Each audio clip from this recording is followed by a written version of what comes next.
Today I'm going to show you all how I prep my embroidery hoops for stitching. I'll be using a single layer of Kona cotton fabric and a bamboo embroidery hoop. I'm going to begin by unscrewing the top of my hoop so I can separate the inner and outer ring from one another. Once it's loose enough, I'm going to separate the two pieces.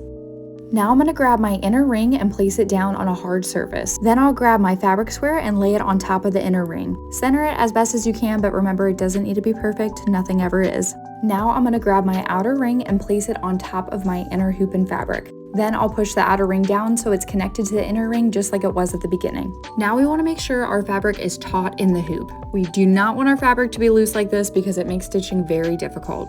We don't want there to be any room for our fabric to move around. So we're going to tighten the hoops together by tightening the screw at the top.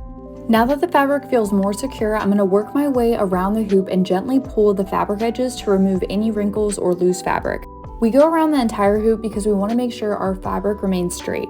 If we just pulled the fabric on one side and didn't go all the way around, then our fabric would be uneven, and we of course don't want that.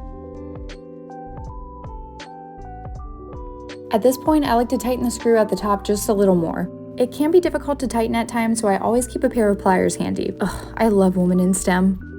Most hoops also have this little place where you can put a screwdriver to tighten it at the end, but I just like using pliers personally, but you can do whatever works for you. We want our fabric to sound like a drum when it's in the hoop, so it should sound something like this.